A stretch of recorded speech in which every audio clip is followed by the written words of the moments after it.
अध्यात्मप्रेमी, भगवत भक्तिप्रेमी सुहृदजन, तुम्ही आणि मी मिळून भागवत पुराण निरूपण याचा जो ज्ञान यज्ञ करतो आहोत, त्याच्यामध्ये दशम स्कंधातील 52व्या अध्यायापाशी आपण आहोत. दशम स्कंधात एकंदर अध्याय 90 आहे. दशम स्कंध किती मोठा आहे ते ध्यानामध्ये घ्या. त्या 90 अध्यायांच्या पैकी 50-51 अध्याय ते झाले आणि 52व्या अध्यायापासून आपण आहोत. आणि त्या ठिकाणी मानवी मनाला जी उत्सुकता असते त्याचं अप्रतिम दर्शन आपल्याला घडणार. मुळामध्ये परीक्षित राजा हा शाप त्याला मिळाल्यामुळं दुःखी आहे. 7 दिवसात त्याला भागवत कथा ऐकून मोक्ष मिळवण्यासाठी तयार व्हायचे. म्हणजे अक्षरशः मरण हे त्याला डोळ्यासमोर दिसतं. मरणाची तलवार डोक्यावर टांगलेली आहे असंही म्हणता येईल. भगवत भक्तीचे अनेक प्रसंग त्यांना ऐकलेले आहेत. पण शेवटी परीक्षिती हा राजा असला तरी तुमच्या माझ्यासारखा एक माणूसच आहे. आणि माणूस म्हटलं की त्याला गोष्ट ऐकण्यामध्ये मोठा रस असतो. अगदी आत्ताच मी पुस्तक वाचत होतो, त्यात लेखकाने म्हटलंय, वय माणसाचं काही असो, एक होता राजा, असे शब्द ऐकले की माणसं कान करतात. आज सुद्धा राजे शिजून वृक्ष आली तरी सुद्धा एक होता राजा, त्याच्याकडे काय आहे ती उत्सुकता आपल्याला, ही मानवी मनाची उत्सुकता. आणि परीक्षितीसारखा राजा, राजपुत्र, भगवत भक्ती, मोक्ष प्राप्ती हे जीवनातलं अंतिम ध्येय ज्याला 7 दिवसात पूर्ण करायचं आहे असा परीक्षिती. पण 52व्या अध्यायात तो प्रश्न काय विचारतोय? तो प्रश्न विचारतोय की भगवान श्रीकृष्ण यांनी त्यांच्या तरुणपणी रुक्मिणीशी जो विवाह केला तो राक्षस विवाह होता. जे गांधर्व विवाह नव्हे, देवा ब्राह्मणाच्या साक्षीनं अग्नीसमोर सप्तपदी करून आपण जो वैदिक किंवा पौराणिक असा विवाह म्हणतो तो नव्हे, राक्षस विवाह. काय शब्दाचा अर्थ? राक्षस शब्दाला बिचकाय नको, पण राक्षस विद्या विधेयक वेगळा आहे, लग्नाचा प्रकार वेगळा आहे की ज्याच्यामध्ये नववर जो असेल त्यानं पराक्रम करून नववधूचं हरण करायचं. रुक्मिणी हरण आणि मग रुक्मिणी स्वयंवर. आता नेहमीच स्वयंवर असतं, त्या स्वयंवरामध्ये स्वयंवर जे वधू राजानं जे वडिलांनी बोलवलेले जे कोणी राजपुत्र असतील त्यांच्या समोरून हातामध्ये वरमाला घेऊन फिरते.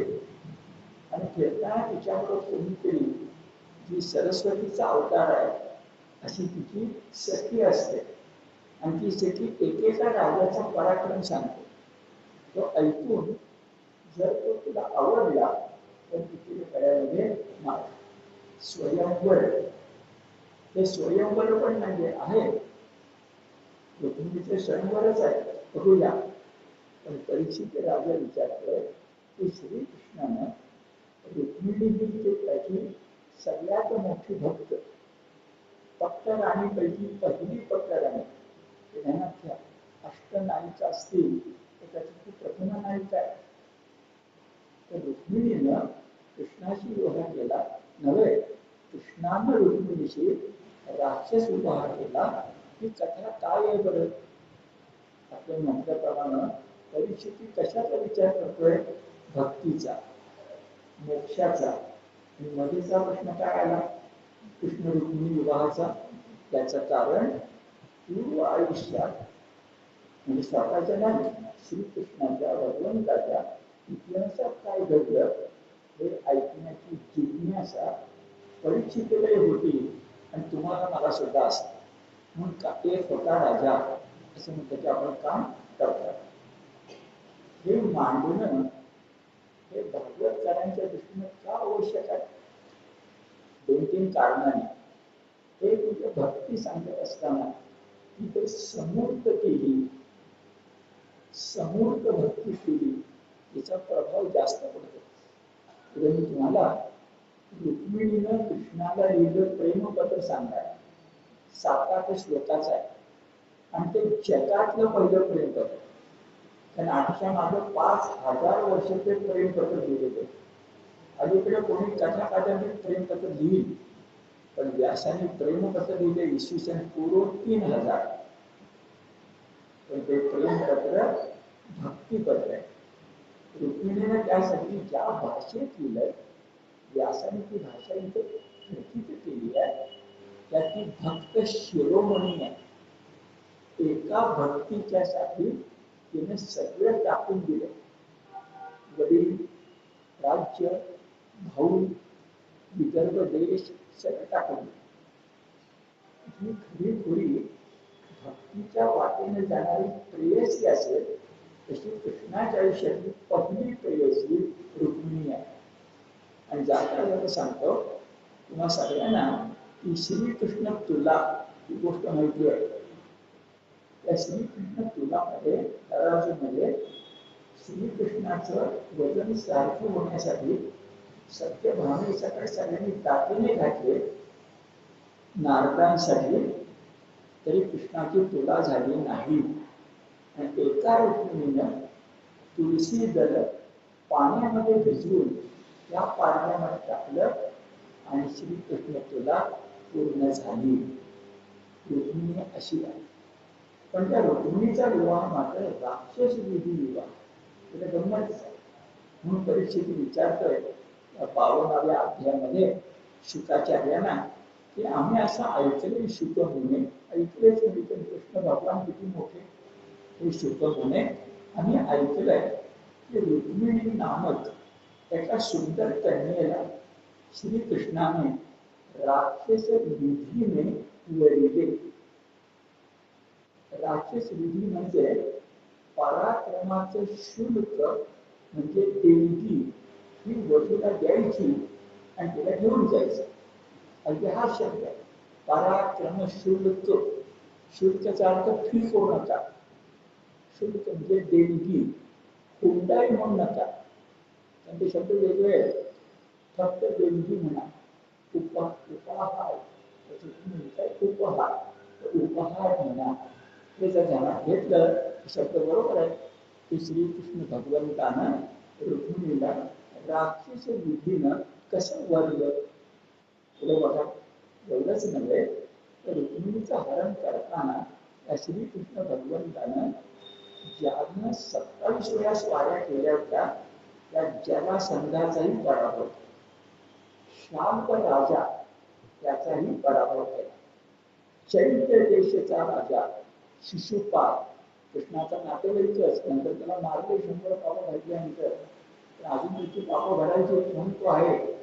तो शिशुपाल तो शाल्व यानं द्वारकेवर हल्ला केलाय.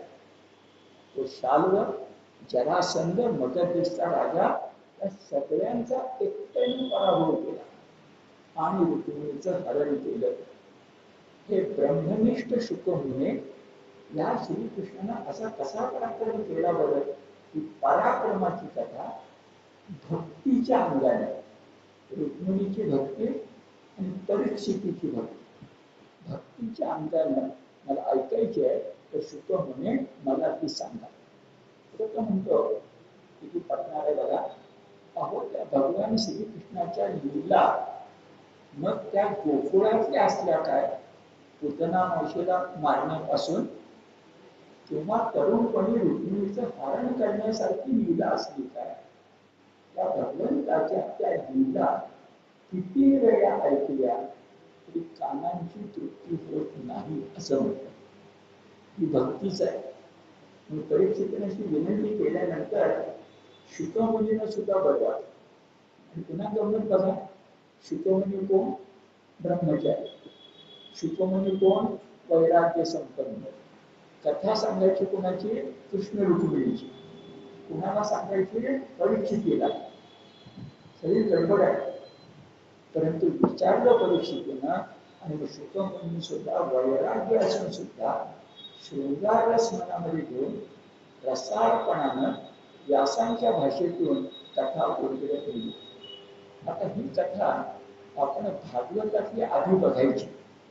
रुक्मिणीचं प्रेमपत्र काय हेही नीट समजून घ्यायचं, आणि मग मी तुम्हाला या भागवतातल्या केवळ 144 श्लोकातून मराठीमध्ये स्वयंवर काव्य नावाच्या आख्यान काव्याचा एक प्रकार निर्माण झाला, ज्याच्यामध्ये महान कवी नरेंद्र आहे, वारकरी कवी एकनाथ आहे, पंडित कवी मोरोपंत आहे.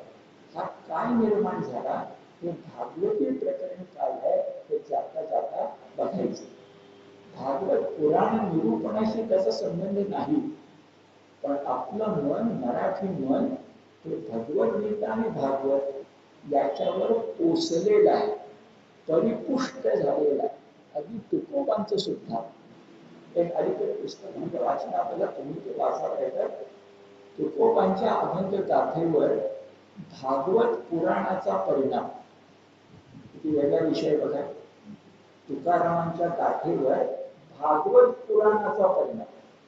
भगवद्गीतेचा असेलच ना, त्या ज्ञानेश्वरी वाचली आहे त्यांनी, तर भागवत, कारण कृष्णाचं भगवद्गीता पण आहे आणि भागवत हे ध्यानात घेतलं की ती भागवती प्रकरण म्हणून मी तुम्हाला नंतर सांगतो.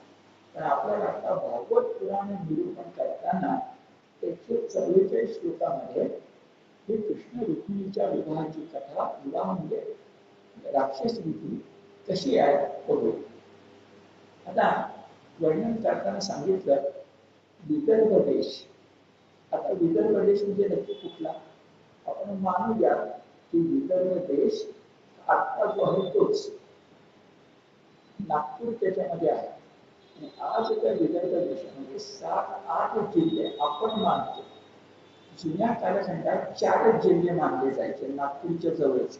आता आपण मोठा मानतो, जाता जाता सांगतो आपण भाग्यवान कसं बरं, तर श्रीकृष्ण हा आपला जावई आहे आणि प्रभू रामचंद्र हा महाराष्ट्राचा पहिला नागरिक आहे. पहिला नागरिक कोण असतो? महापौर. पहिला नागरिक का मी म्हणतो? हे दंडकारण्य होतं. दंडकारण्यामध्ये विंध्य ओलांडून खाली आला तो नाशिकला. नाशिकच्या खाली काहीच नव्हतं, एकदम लंका. पण नाशिकमध्ये कोणी म्हणतात 2 वर्ष, कोणी म्हणतात 12 वर्ष, त्या आकडा माहिती नाही. पण कृष्णा आपल्या श्रीरामानं संसार थाटला. वनवासी श्रीरामानं सीतामाई बरोबर लक्ष्मण रक्षणाला असताना नाशिक इथं पंचवटीमध्ये काही काळ तरी संसार केलाय. संसार म्हणजे नगर, संसार करणारा नागरिक. आणि या आपल्या महाराष्ट्राचा पहिला नागरिक कोण असेल तर प्रभू रामचंद्र. तिथे आपण महाराष्ट्र भाग्यवान बरं, रामकृष्ण हरी, रामकृष्ण हरी आमच्याकडेच आहे. पण कृष्ण हा जावई मात्र आहे. आणि तुम्हाला माहिती आहे संसारामध्ये मुलापेक्षा जावई जास्त लाडका असतो. त्याचा विचार आपण केला तर जावयाचं कौतुक आपण करायलाच पाहिजे. आणि त्या कृष्णाचं काय काय घडलं बघा. तर कृष्णाच्या कानावर असायला विदर्भ देश, राजाचं नाव भीमक, संस्कृतमध्ये भीष्मक आहे. तर एकनाथ काय तर आपण काय त्याला भीमकच म्हणू. त्याची रुक्मिणी नावाची अत्यंत रूपवती सुंदर कन्या होती आणि तिला भाऊ मात्र 5 होते. त्यांची नावं रुक्मिणी सारखीच होती. नावं काय काय? आता बारकावा कलाकारासाठी आवश्यक असतो. रुक्म रथ, रुक्मी नाही, रुक्म. रुक्म म्हणजे कदाचित चक्राच्या दागिना असावा. रुक्म रथ, रुक्म बाहू, रुक्म केश, नुसता रुक्मी, रुक्मिणीचा सख्खा मोठा भाऊ रुक्मी आणि बाकीची कोण कोण रुक्मी झाल्यानंतर रुक्म रथ, रुक्म बाहू, रुक्म केश आणि रुक्म माली, रुक्मिणी धरून 5. 6वी रुक्मिणी. त्यात लहान मोठं कोण माहिती नाही, पण रुक्मिणी अत्यंत रूपवान, गुणवान, शीलवान, भक्त. आता नंतर मी नरेंद्र एकनाथांच्या वेळी सांगतोच, पण आताही सांगतो, जुन्या कालखंडामध्ये काही भाट असायचे, चारण असायचे, सूत असायचे. त्यांचं काम काय, तर मराठी शैलीमध्ये आपल्यानंतर जसे शाहीर झाले, रामदूषी, प्रभाकर, सगन, कोणाची बाळा, तसे शाहीरच होते. फक्त त्यांचं काम असं की देशोदेशी फिरायचं आणि राजा आणि राजपुत्र त्यांच्या गुण आणि पराक्रमाचं वर्णन करायचं. तशा द्वारका विदर्भ देशच्या त्या राजधानीचं नाव काय आहे बरं, संस्कृतमध्ये कौंडिन्यपूर, मराठीमध्ये कुंडिनीपूर. तर नगर नेमकं कुठे माहिती नाही आज आपल्याला, पण विदर्भात आहे.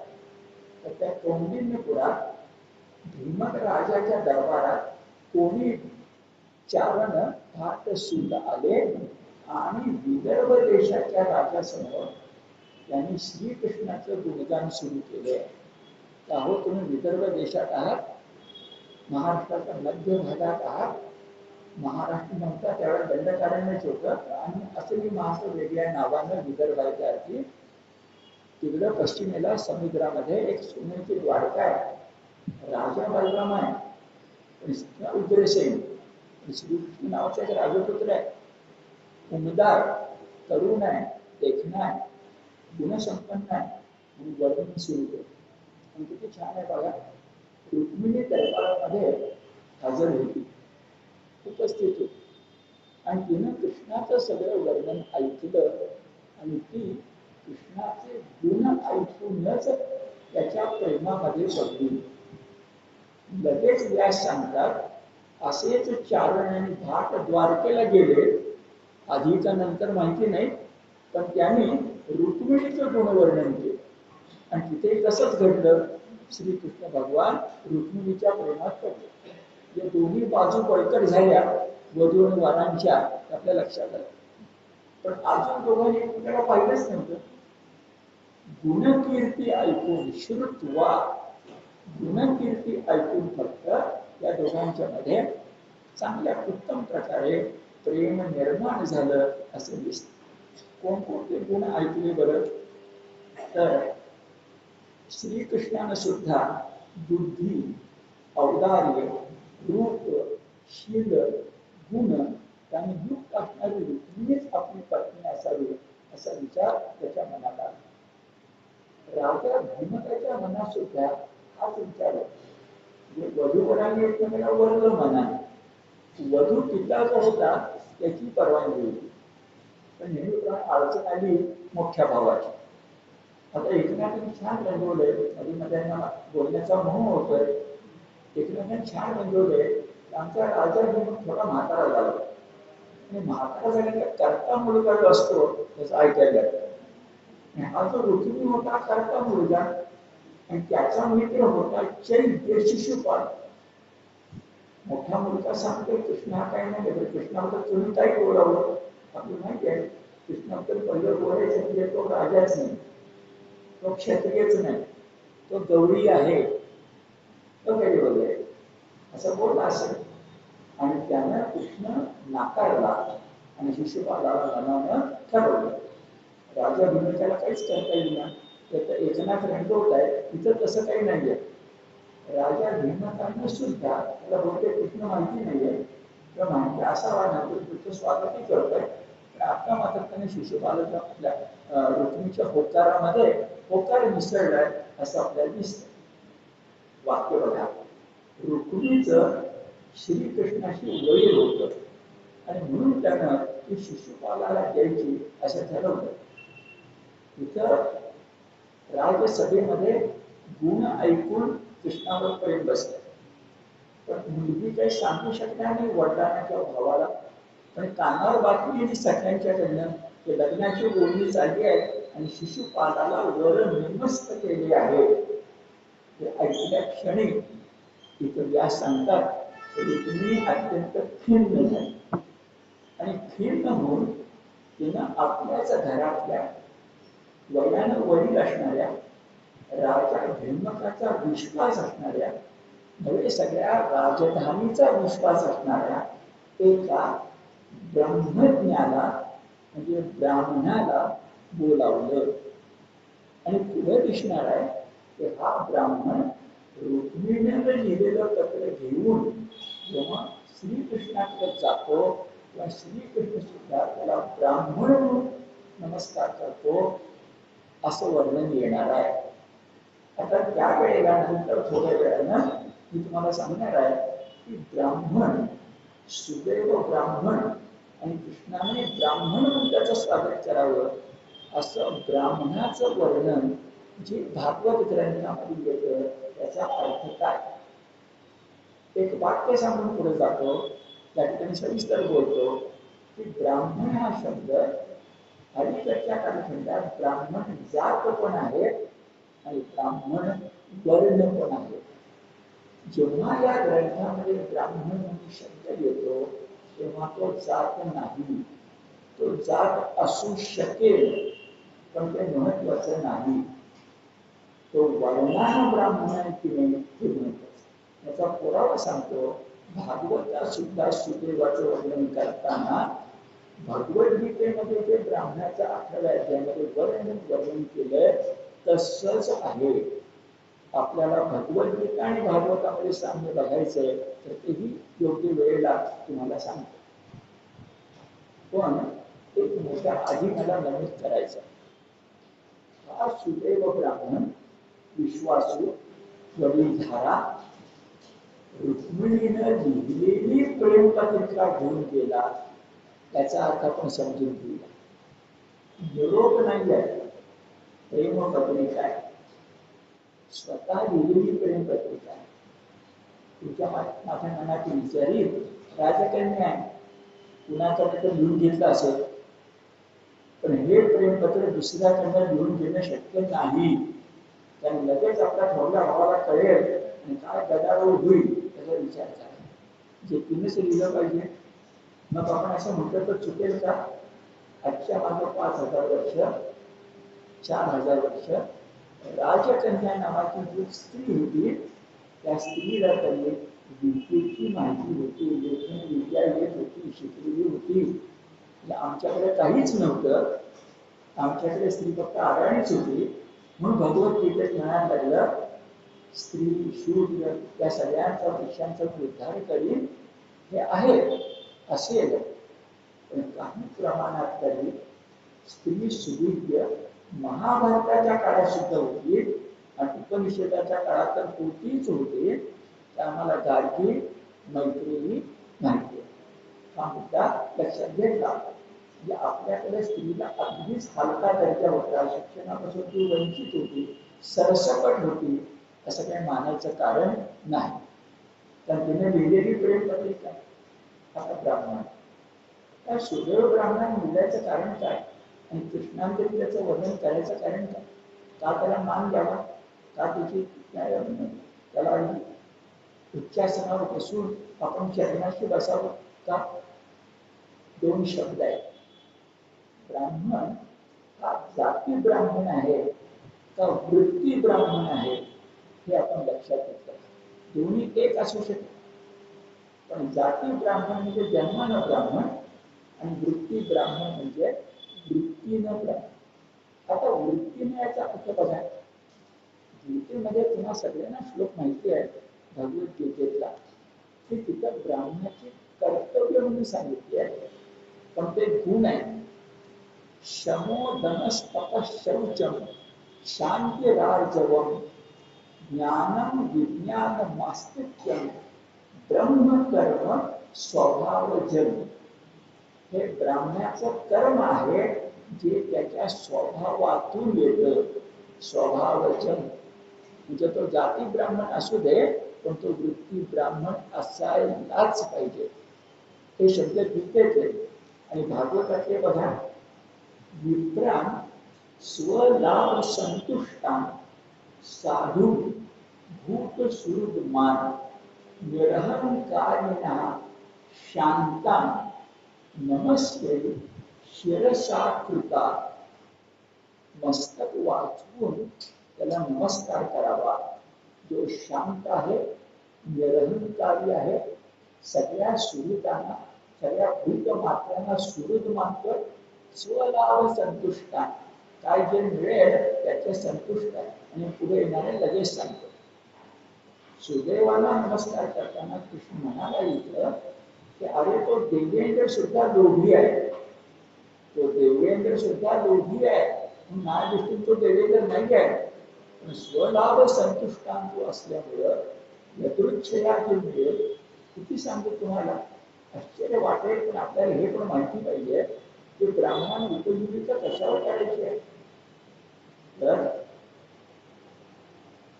खड्यावर धान्य आल्यानंतर, पोटी भरल्यानंतर, पक्ष्याने सुद्धा धान्य खाल्ल्यानंतर जे काही छोटं धान्य उरेल ते घरी घेऊन जायचंय. 12 बलुतेदारांची आधी बलुत व्हायची आहे. शेतकरी आपल्या घरी धान्याची पोटी मिळणार आहे आणि पुच्छ याचा शब्द वापरतात. पडलेले धान्य आणायचं. तर काय सांगायचं, तर त्या कालखंडात तपस्वी माणसानं किती निरोगी राहायचंय हे कळण्यासाठी. व्यवहार म्हणून काही तुम्ही तडजोड गोष्टी केल्या दिसत नाही, पण तत्वाशी तडजोड करू नका. पक्षीला तडजोड झाली तरी चालेल, तो युगानुकूल आहे, व्यवहारानुकूल आहे, पण तत्वाशी तडजोड नाही. आपण निरूपणच करतोय, आणखी थोडं वाढवतो.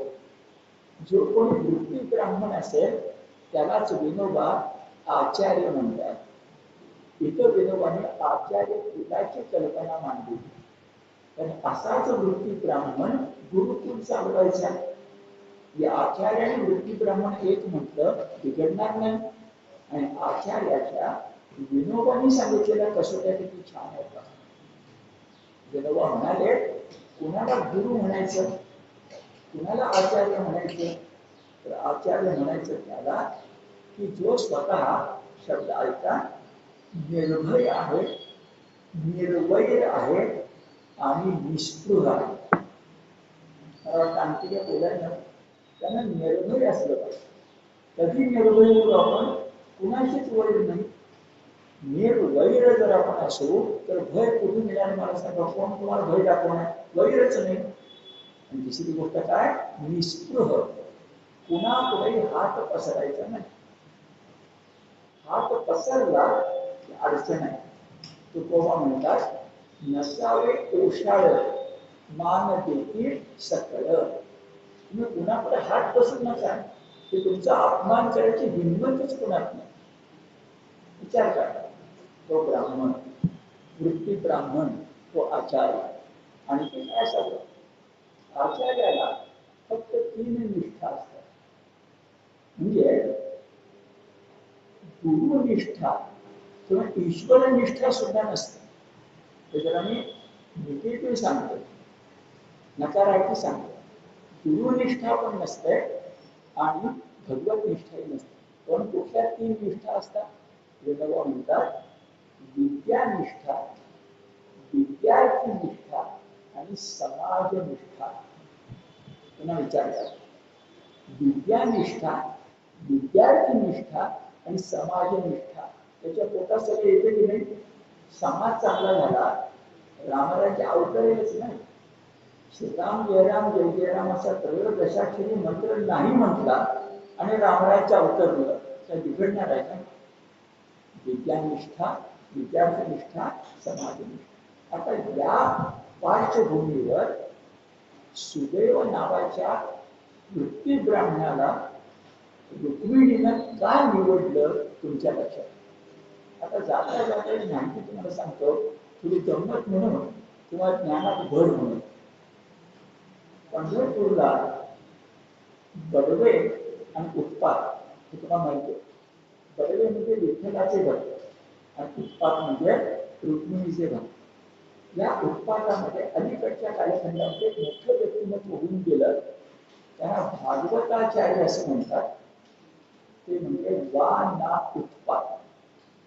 त्या व्यक्तीचं मोठेपण असं ते काही काळ ते पंढरपूरमध्ये नगराध्यक्ष पण होते. त्याच्या आधी शाळेमध्ये शिक्षक होते आणि त्या माणसानं तिथल्या ग्रंथालयाला जोडून सावरकरांच्या नावानं संग्रहालय उभं केलेलं आहे. सावरकर रावत म्हणून सांगतो. सावरकर 1935-37 मध्ये रत्नागिरीहून बंदमुक्त होऊन जेव्हा महाराष्ट्रामध्ये पहिला दौरा करायला लागले तेव्हा ते पहिल्यांदा पंढरपुरात आले. विठ्ठलाला नमस्कार केलाय आणि मग राजकारणात भाग घेतलाय. हिंदू महासभा वगैरे या स्मृती जाणून त्या वाना उत्पादाने सावरकर प्रेम सावरकरांचा पुतळा हा पंढरपुरामध्ये उभा. वाना उत्पाद माझे ज्येष्ठ मित्र होते म्हणून मला त्यांच्याकडे आधी बोलण्यात आनंद वाटला. आता ऐका, हे उत्पाद असं म्हणायचे नीट ऐका, उत्पाद असं म्हणायचंय की पंढरपुरातली सगळी बडवी मंदिरे जी आहेत ते सुदैवाचे आहे. आता काय लक्षात येतं बघा, तो जो कोणी सुदैव वृत्ती ब्राह्मण म्हणून गेला की नाही त्याचे कोण वंशज आपल्याला माहिती नाही आहे. पण वाना उत्पाद म्हणायचे त्यांची श्रद्धाही म्हणा पाहिजे तर ते पंढरपुरातले सगळे उत्पाद म्हणजे सुदैवाचे वंशज. आणि जर एवढा चांगला पूर्वज असेल तर मग काय काळजी करायचं कारण नाही. आणि रुक्मिणीच्या मंदिरात तुम्ही केलात, आजही पंढरपुरामध्ये रुक्मिणीच्या मंदिरामध्ये सगळे जे मंदिर तुम्हाला दिसेल ते उत्पाद मंडळींचं आहे. त्या ठिकाणी सुंदर रुक्मिणी हरणाची चित्र, रुक्मिणी शंकराची चित्र पण मी पाहिलेली आहे, उत्पादन माती दाखवलेली आहे. ते सगळं मनामध्ये आठवतं. आणि 5000 वर्षापूर्वीचे रुक्मिणी स्वयंवर रुक्मिणीच्या मंदिरामध्ये आजही आपल्या डोळ्यासमोर येऊ शकतं. आणि सुदैवाचे वंशज. आता बरंच विषयांतर झालं, मूळ जागेला येऊया. सुदैव निघाला, हातामध्ये प्रेम पत्रिका रुक्मिणी लिहून गेला, कृष्णाला भेटला. कृष्णाने त्याचं आदर स्वागत केलं, अगदी चरणाशी बसून नमस्कार केला. देवेंद्रापेक्षाही तो मोठा आहेस असं म्हटलं आणि छान प्रश्न विचारला. किती मानवी स्वभावाचं ज्ञान व्यासाने बघा, छान प्रश्न विचारला. अरे विदर्भ देशातून अनर्थ देशात, वाक्याचा भाग म्हणजे अनर्थ असा उल्लेख आहे. विदर्भ देशातून तर जुन्या काळात दळणवळणाची साधनं नव्हती, चालतच यायचं. पहिले काही रथ देता येणार नाही कारण गुप्त आहे ना, तर चालतच यायचं. तर चालत चालत येताना विचारतोय श्रीकृष्ण की मैलोन प्रवास करीत समुद्र ओलांडून द्वारकेत येण्या इतकं काय महत्वाचं काम आहे? किती बरोबर प्रश्न आहे. आणि मग सुदैव ब्राह्मण जो होता त्याला खूप आनंद वाटला आणि त्यानं सरळ रुक्मिणीची गिरवाण वाणी देववाणी मधली संस्कृत मधली पत्रिका या ठिकाणी ठेवली. किती श्लोक आहेत बरं, आपला सांगतो.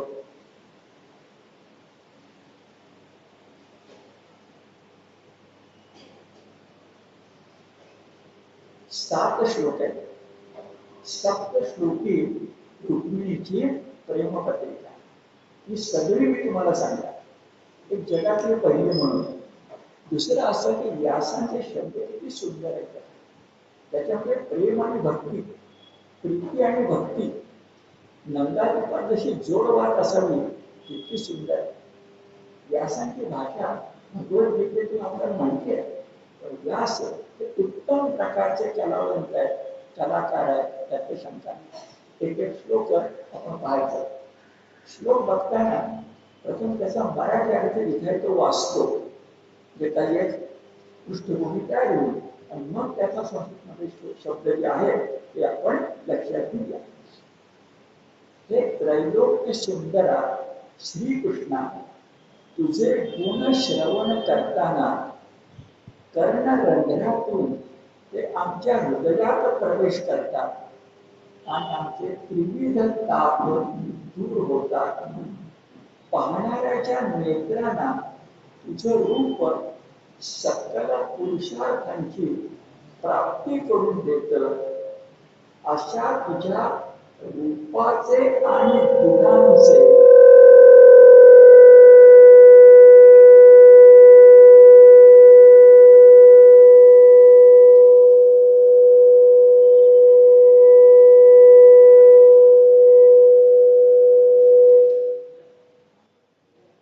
अशा तुझ्या रूपांचे आणि गुणांचे अद्वितीय सामर्थ्य श्रवण करून, किती नाजूकपणा आहे बघा, पराक्रम गुण याचं श्रवण करून, पाहिले नाही आहे, श्रवण करून माझं मन सर्व लोक लज्जा सोडून तुला हे पत्र पाठवत आहे.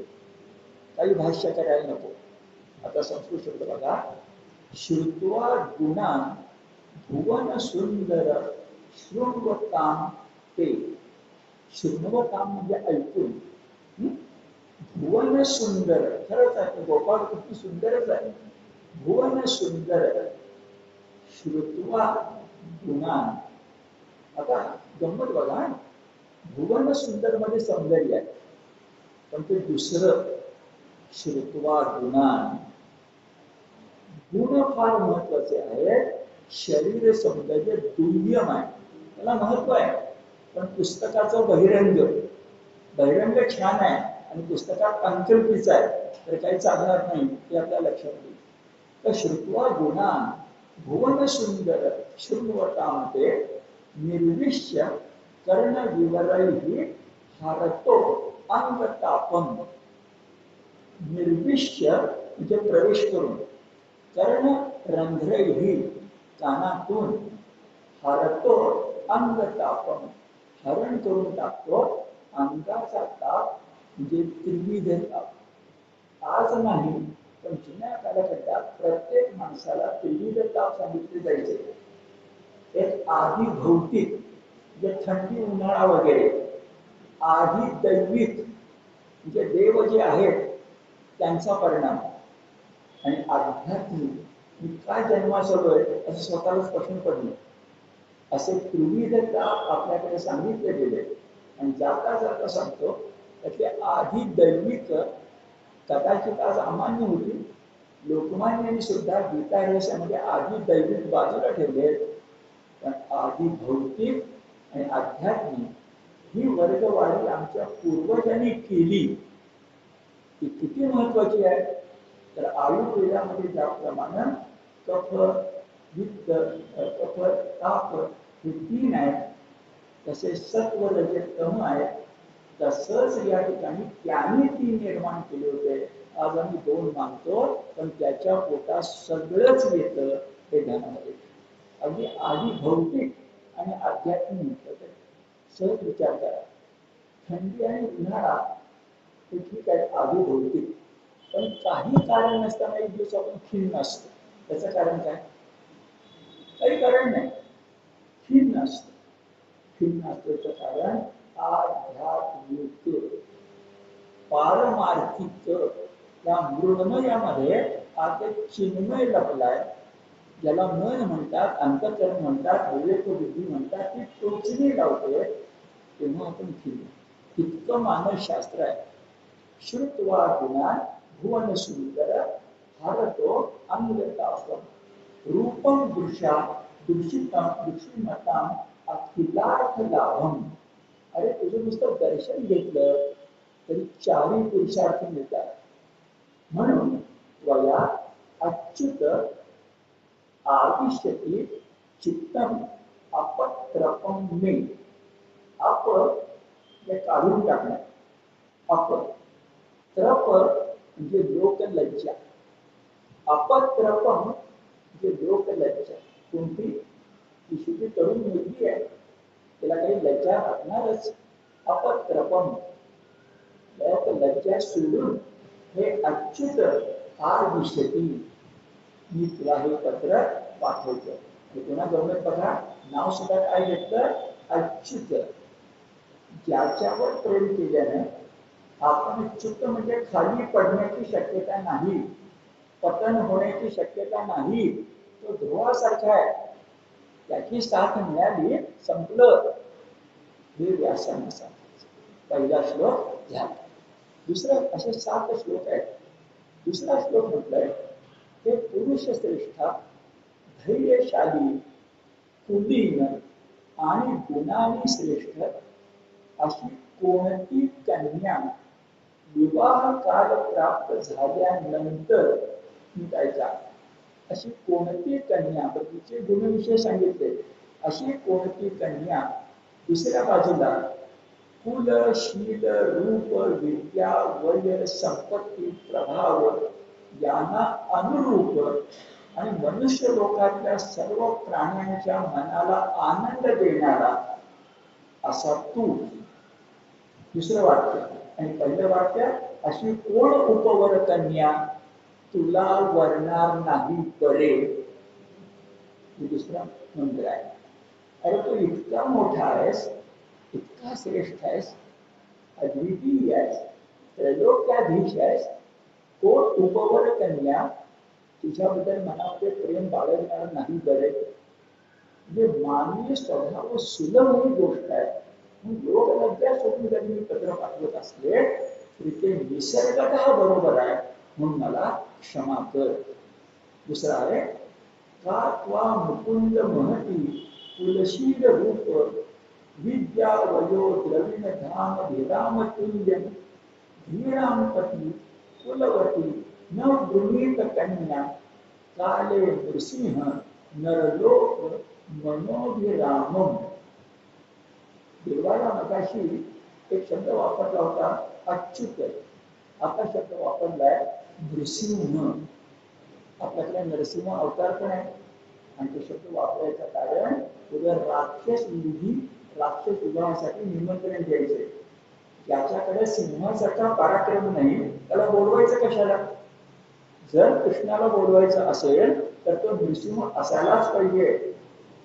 आणि सहज जाता सांगतो स्वातंत्र्य सावरकरांनी शिवाजी महाराजांची आरती घेताना त्याला नृसिंहच म्हटलेला. पराक्रम हे पुरुषाचं भूषण आहे. हे जर ध्यानामध्ये घेतलं तर त्याला नृसिंह म्हणणं बरोबरच आहे. काले नृसिंह आणि नरसिंह असून सुद्धा नरलोक अभिरामम. अभिराम शब्दाचा अर्थ अभि हा उपसर्ग आहे. राम म्हणजे रमविणारा. अभि या शब्दात त्याला अधिक अर्थ प्राप्त होतो. तसं भाषण आणि अभिभाषण. अभिराम शब्दाचा अर्थ सगळ्यात जास्त रमविणारा. कृष्ण तसाच आहे. आज 5000 वर्ष मी तुम्हाला वाक्य सांगतो मुद्दाम. युगंधर नावाची शिवाजी सावंतांची अप्रतिम कादंबरी आहे. युगंधर वाचली असेल तर जरूर वाचा. मोठी आहे चांगली. शिवाजी सावंत मृत्युंजय काळ.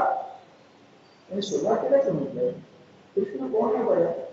तर गेली 5000 वर्ष अवघ्या भारतीयांच्या जागृत आणि सुप्त मनामध्ये भरून राहून ठाव घेऊन दशांगुण उरलेला जर कोण असेल तर तो रामापेक्षाही तो मर्यादा पुरुषोत्तम हा पूर्ण पुरुषोत्तम.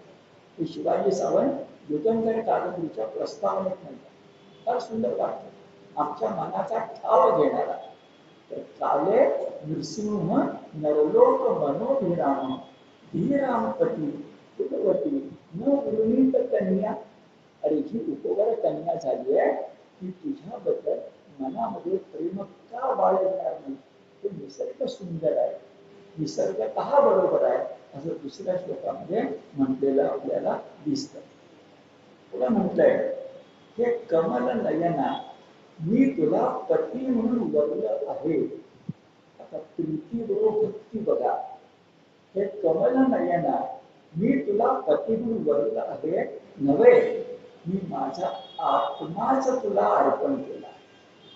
ही जीवात्मा आणि शिवात्मा यांची सांगड जमण्याचं एकनाथाने हेच काम केलंय. इथं वर्णन आहे. आत्मा. आत्म्याचा अर्थ काय. विवेक बुद्धी, सारासार विचार. माझं प्रेम आंधळ नाही आहे. विचारपूर्वक माझा आत्माच तुझ्याकडे अर्पण करते आहे. हे त्रिभुवन सुंदरा यास्तव तू येथे सत्वर येऊन आपली भार्या म्हणून माझा स्वीकार कर. फार छान वर्णन केले. अरे मुरलीधरा, मी तुझ्यासारख्या सिंहाचा वाटा आहे. 4 कोल्ह्यांनी यावं आणि सिंहाचा वाटा घेऊन जावं, याच्यामध्ये सिंहाला कमीपणा नाही का? बरोबर. हेच कान्होपात्रा या आपल्या श्रेष्ठ कवयित्रीनं बिदरच्या बादशाचं निमंत्रण आल्यानंतर विठ्ठलाला म्हटलंय की अरे सिंहाचा वाटा असा जर कोणी नेत असेल तर मला कमीपणा नाही आहे, विठ्ठला तुला कमीपणा, असं आमच्या संत कवयित्री म्हणतायत. कान्होपात्र तिचं नाव.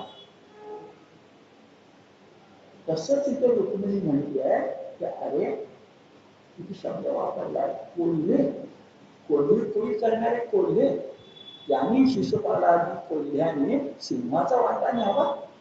तिथं श्रीकृष्णाच्या पुरुषार्थाला आवाहन आहे आणि जाता जाता श्रीकृष्णाच्या पराक्रमाची स्तुती पण आहे. असं मोठं छान 2 पत्राचं हे प्रेमपत्र आहे. आणि तिसरा जो श्लोक आहे तो असं, तन्मे भवान खलु वृतः पतिरंग जाया. जाया म्हणजे पत्नी, पतिरंग म्हणजे पतीचा अंग, अर्धांगी.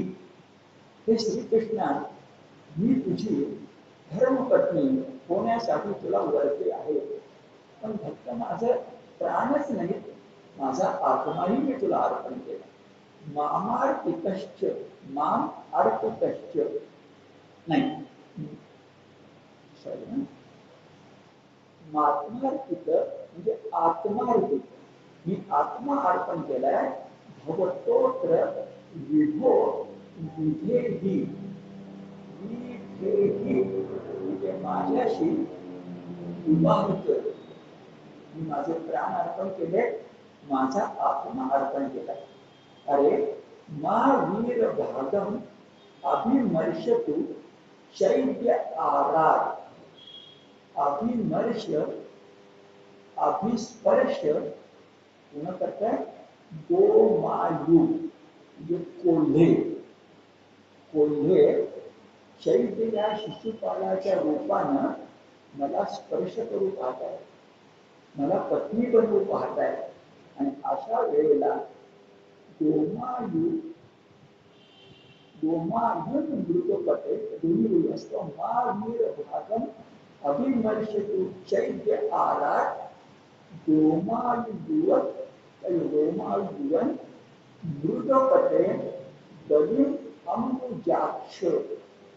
अंबुजाक्ष, अंबुज म्हणजे कमल, अक्ष म्हणजे डोळे, हे कमल नाही ना. गोमायू म्हणजे कोल्हे चैत्याच्या रूपानं अभिस्पर्श, मला स्पर्श करू इच्छितात. हे सिंहाचा वाटा कोल्हे पळवू इच्छितात. 7 श्लोकातले 3 श्लोक झाले. 4था श्लोक घेऊन आपण थांबूया. 4थ्या श्लोकामध्ये म्हटलंय, हे श्रीकृष्णा तो शिशु. 3ऱ्या श्लोकात म्हटलंय, हे श्रीकृष्णा तो शिशुपाल मला स्पर्शही न करो. श्लोक क्रमांक 3. श्लोक क्रमांक 4, काय तिनं आपल्या भावना व्यक्त केल्या बघा. ती म्हणते आहे, आधी सांगतो, जर तू येणार नसलास तर उपास करून मी देह संपवेन आणि 100 जन्मानंतर तू जरी मला मिळालास तरी मला चालेल, पण चैत्य शिशुपालाच्या गळ्यात मी माळ घालणार नाही. तिथे बघता बघता प्रीती भक्ती झाली आहे आणि प्रीती भक्ती एकत्र आले आहे, ते आपल्या लक्षामध्ये शब्द बघा. आणि त्यावेळी उपवासाची पद्धत पण कळली आहे. दान धर्म यज्ञ याग व्रत नियम इत्यादी त्या देव ब्राह्मण गुरु यांची पूजा करून मी भगवंताची आराधना केली असेल तर तो श्रीकृष्ण माझं पाणी ग्रहण करील आणि शिशुपाल करणार नाही.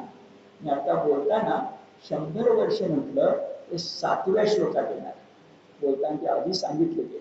आता 4थ्या श्लोकात आपण इतकंच म्हणूया की त्यानं श्रीकृष्ण सुद्धा अवतार असल्यामुळं परमेश्वर असल्यामुळे त्याच्या मागातून परमात्म्याला विनंती केली आहे. मुद्दा फक्तचा बघा, रुक्मिणी एक स्त्री आहे, रुक्मिणी एक मनुष्य आहे. भगवान श्रीकृष्ण सुद्धा कोण आहे? मनुष्य आहे. ते शबल ब्रह्म आहे, पण शुद्ध ब्रह्माला विनंती करणं आवश्यक आहे, परमात्म्याला विनंती करणं आवश्यक आहे, निर्गुणाला विनंती करणं आवश्यक आहे.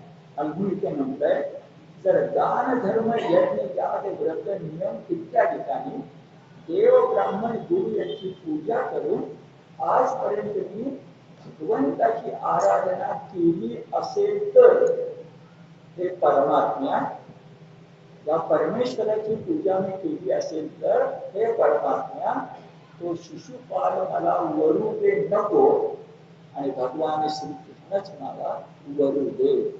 7 श्लोकापैकी 4 श्लोक अर्थ तर आपण बघितलाच, भावार्थ बघितलाच, पण व्यासांच्या वाणीचा शब्दार्थ पण बघितला.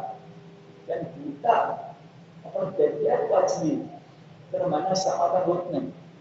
गीतेचे श्लोक वाचल्याशिवाय, भगवंताची वाणी आपण वाचल्याशिवाय समाधान होत नाही. तेच मला वाटतं की रुक्मिणी सर्वश्रेष्ठ भक्त आहे. तिने विचारपूर्वक स्वतः निर्णय घेऊन अन्य कोणालाही न विचारता राक्षस विधी करण्यासाठी स्वयंवर म्हणून श्रीकृष्णाला बोलवावं, हीच गोष्ट मध्ययुगाची त्या कालखंडातली एक विलक्षण रोमांचकारी घटना आहे. आणि व्यासाने भक्ती रंगवताना त्या रुक्मिणीला प्रेममूर्ती तर रंगवलंच आहे, पण कुणालाही आवडेल आणि पटेल अशी भक्ती मूर्ती म्हणून रंगवली आहे, असं आपण जाता जाता लक्षामध्ये ठेवलं पाहिजे. आज थांबूया, बाकीचं नंतर.